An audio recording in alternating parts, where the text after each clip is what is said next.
Before anything, here's your daily reminder to drink water. Drink some water. Send this to a friend who needs to drink water.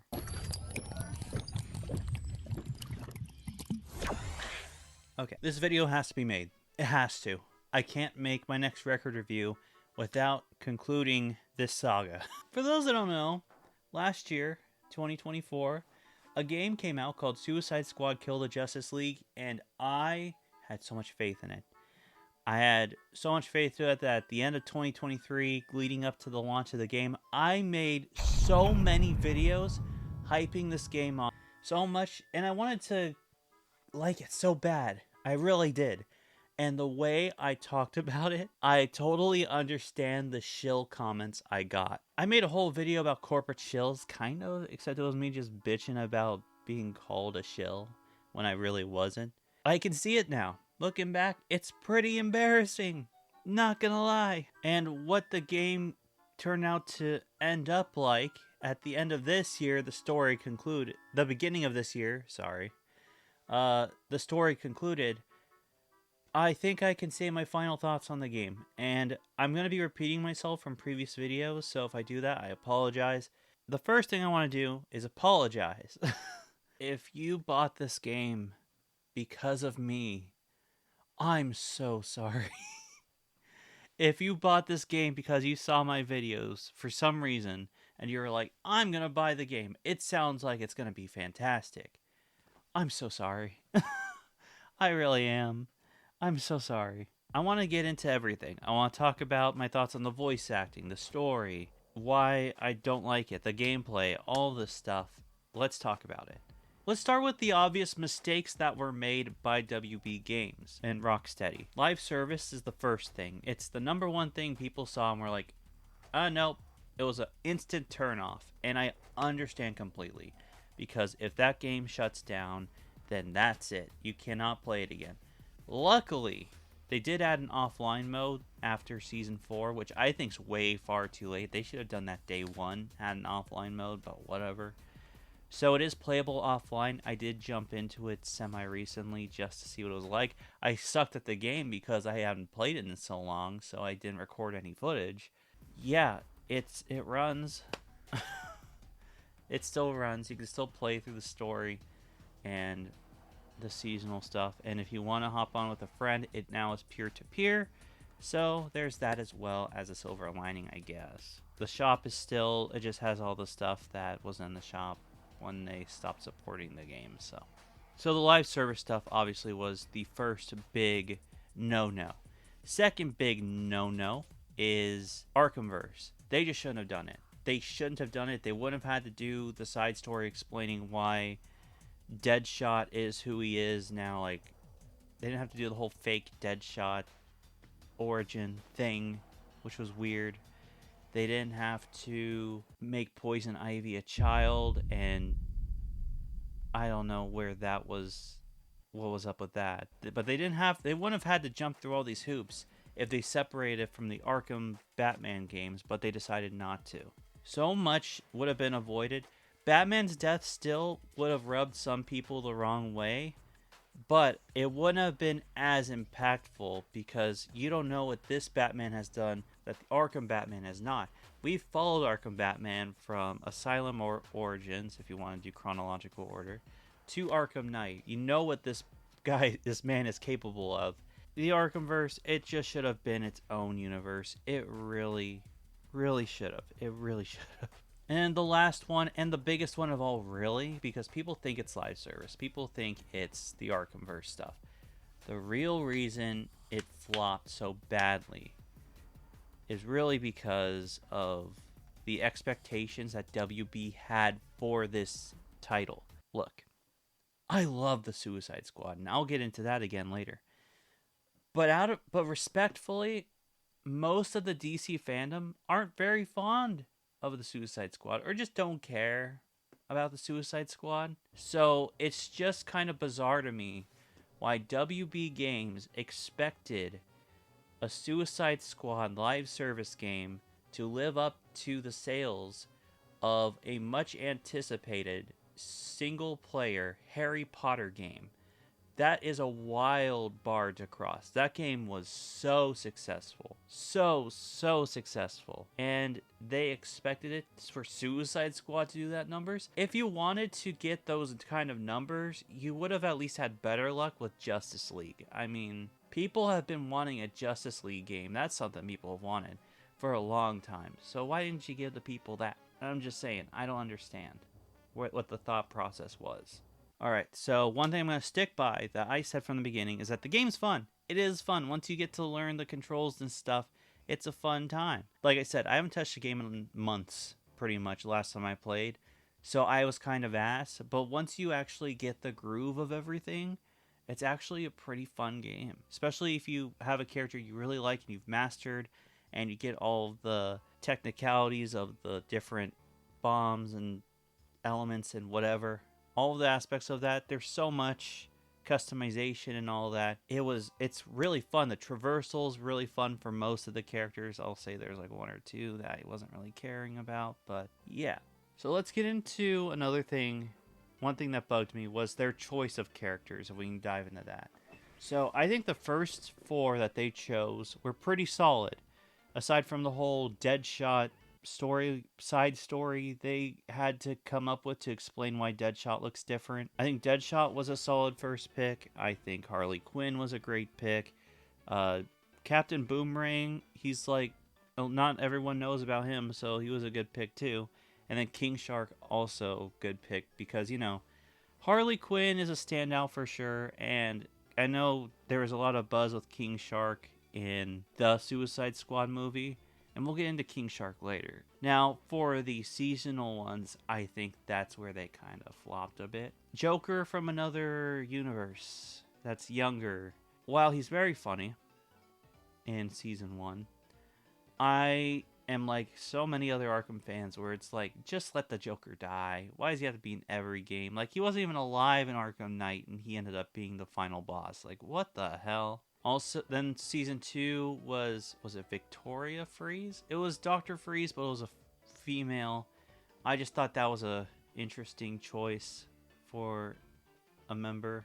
When I think Suicide Squad, I don't think even Mr. Freeze, personally.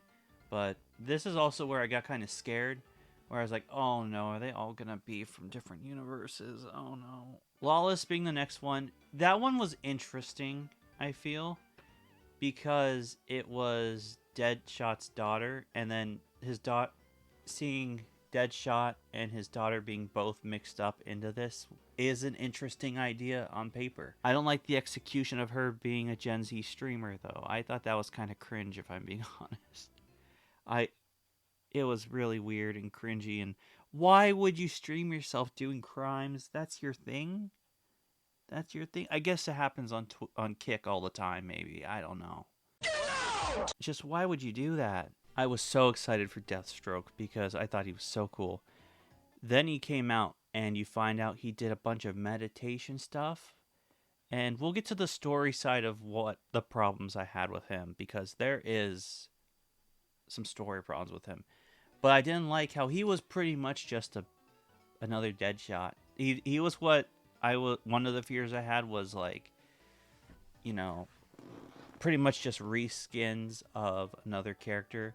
Like, I played Deadshot and Deathstroke back to back, and they felt very similar, except for the main traversal, which was the backpack versus, like, some weird magic, like, inner peace fucking, I don't know what to call it. Let's talk about the voice acting. Everyone did great. I think everyone did fantastic. The delivery of lines and jokes were all good. You know, Tara Strong as Harley Quinn was very solid. And I gotta say, Samoa Joe as King Shark was perfect. Amazing. Awesome casting. Please, DC, if you do anything else with King Shark, try to get Samoa Joe back, because it was great. You got mental health issues, Shark? Generalized anxiety, but I was brought here from my home. Kangaroo-looking ass. Because you are Australian. He did a phenomenal job with the character, I think, and yeah, I just thought I'd shout him out. But yeah, everyone was pretty good. I really don't have many complaints there at all. For the most part, the jokes landed pretty well, especially in the earlier parts of the game, like Finite Crisis in Season 1. I thought that the writing, for the most part, was good. Let's talk about the problems I had. Okay. After finding out in Season 2 that the Justice League we killed were clones, I was kind of like, oh, well, the impact is gone. And I was like 50-50 if I wanted them to actually kill the Justice League or if I wanted them to, like, just be clones, you know? And at the time, I was, like, open to them being clones. Like, okay, they're clones, so I guess we're saving them now. But the more I thought about it, the more I was like, if this did not take place in the Arkhamverse, because Arkham Batman argument and stuff, you know, this would have been really interesting and cool if they straight up went all in and actually killed the Justice League. Because that's not what happens. Spoilers, if you haven't played it or intend to for whatever reason. They do not actually kill the Justice League. We think that in the main Finite Crisis story, that we actually killed the Justice League. And then we just get told we're going to have to kill all these other Brainiacs. So I thought it was a weird thing that now we're saving the Justice League. So now all of a sudden, you should just change the title to Suicide Squad Save the Justice League at that point, you know? Or just call it Suicide Squad, I don't know. I will say Finite Crisis, if there was one Brainiac and that was the end, perfect, great. You can add extra side stories as seasons go on. That would be cool, but they didn't do that. They didn't tie it up in Finite Crisis in a bow to make it its own thing. If they did that, I feel like the story would have been much better because really, at least after Season 1, the story slowly starts going to shit. Season 1 was fine. It was pretty much recruiting the Joker to help take on Brainiac.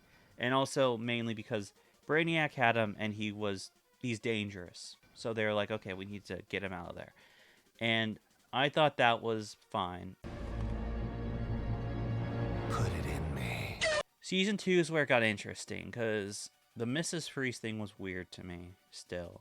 We find out we have to save the Flash. And that's when we find out, I guess we're just going to save one each season then. Season 3 comes, and that's when, like, there's the whole streamer thing, and it just gets really cringe. I will say, I'll just call it Alternate World, because I don't even remember the names of the universes or whatever, the multiverse places. It was really cool because it was based on Arkham Knight.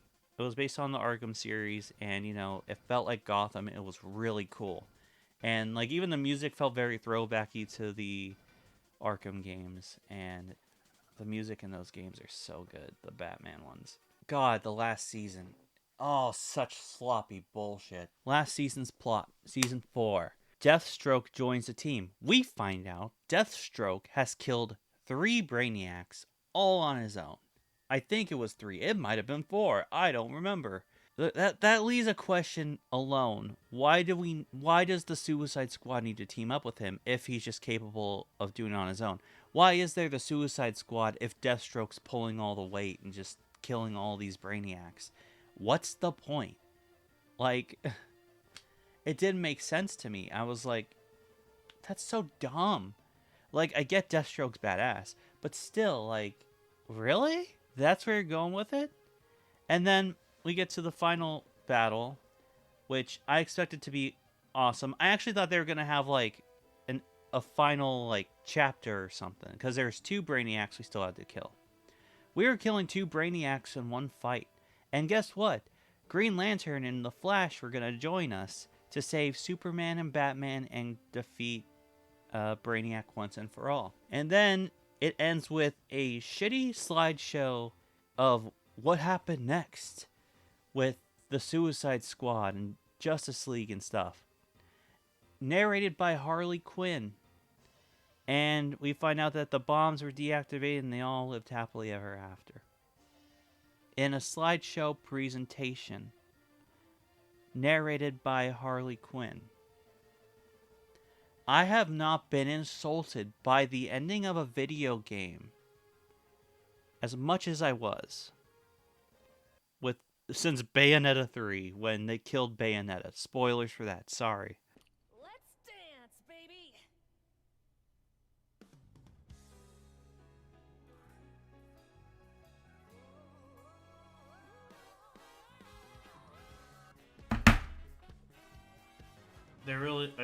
doing this. Still, like, what the fuck? Like, I get they had to end it somehow, but that was just so lazy in my opinion. Such lazy writing and timing and all of that. Wow, what a shitstorm. And I didn't even go into, like, them firing so much staff, like, after season 2, around season 3 time. Like, that was just garbage too. Like, what the hell? Rocksteady. You know, I said in the early videos I'm making it that I trust in Rocksteady. I believe in Rocksteady. I take that back. Because this ain't Rocksteady. It's just not. It also came out, I guess it wasn't even WB's idea to make a live service. I guess it was Rocksteady's idea to make it live service. Which, why? Why? One of the main arguments against the game when it was coming out is that this Rocksteady is not the same Rocksteady that made the Batman Arkham Asylum, City, and Night. And this game, how it turned out, proves them right. Proved them absolutely right. This did not have the same level of storytelling that Arkham Knight, Arkham City, Arkham Asylum had. It hurts because I like the Suicide Squad as an IP. I really like them. I love the idea of the bad guys forced into a situation where they have to play good guy. I love that. So the fact that it just keeps getting butchered anytime it's made, anytime they make a movie, or now in this case a game based on the Suicide Squad, it does not go well because they don't know how to write them well. Which disappoints me for the fact that they did such a good job of King Shark in this game. The Harley Quinn show, King Shark's like a super genius tech guy. So they say he's very smart. You watch the Suicide Squad movie, which I actually prefer the first one. I'm a weirdo in that way. And one of the main reasons I don't like the Suicide Squad is how dumb they made King Shark. They made him just so dumb. While this game made him not super dumb, but a literal fish out of water seeking knowledge. He's not the brightest, he's not the sharpest tool in the shed, but he's seeking knowledge. It's just fascinating how...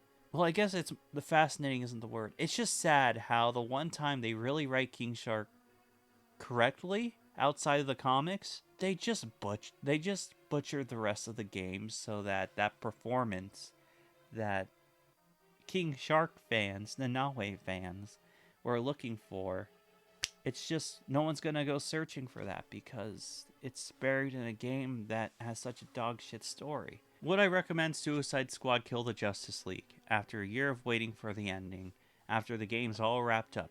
I would not. If you can get it very, very discounted, like I'm talking $10 on Steam or something, maybe. I'll say this, Finite Crisis is a pretty good story. It's not up to par with Arkham Knight or anything. But if you go beyond that, it's just... I feel stupid. I feel stupid for buying the deluxe, day one deluxe edition or whatever, digital deluxe, whatever.